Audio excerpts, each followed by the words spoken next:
Good day. We are looking at an activity called 50 plus 50. You just observed 50 milliliters of water being added to 50 milliliters of water and getting our total volume. 50 mils of methanol being added to 50 mils of methanol and getting a total volume. And then finally 50 milliliters of water being added to 50 milliliters of methanol and getting a volume.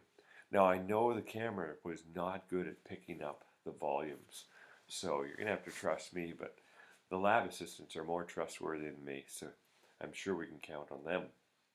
So when we had 50.0 mils of water and added 50.0 mils of water, it came out to right around 100.00 milliliters.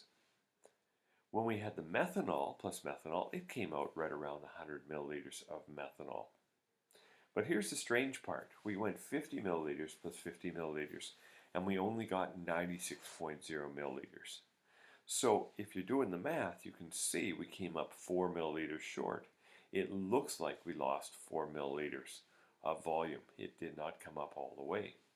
So we got to think back to our last demo, the wooden balls and the sand. How does that relate to this demo? Well, now we'll try to explain it.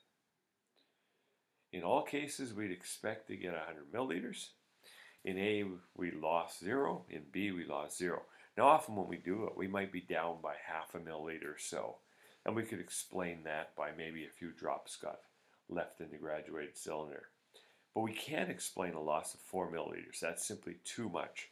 4 milliliters would be the equivalent of about 80 drops. And no, that's not explained. And we can't say even by evaporation. That's not going to do it because we're just at room temperature. So we go back to our previous explanation. One material's particles filled in the gaps between the other material's particles. It turns out that methanol molecules are bigger than water molecules because water just has 2 H's and an O, whereas methanol has carbon, 4 H's and 1 O. And so that means the water molecules were able to fill in the gaps between the methanol molecules. So make sure you copy this all out. This is trying to illustrate that there are empty spaces between the particles.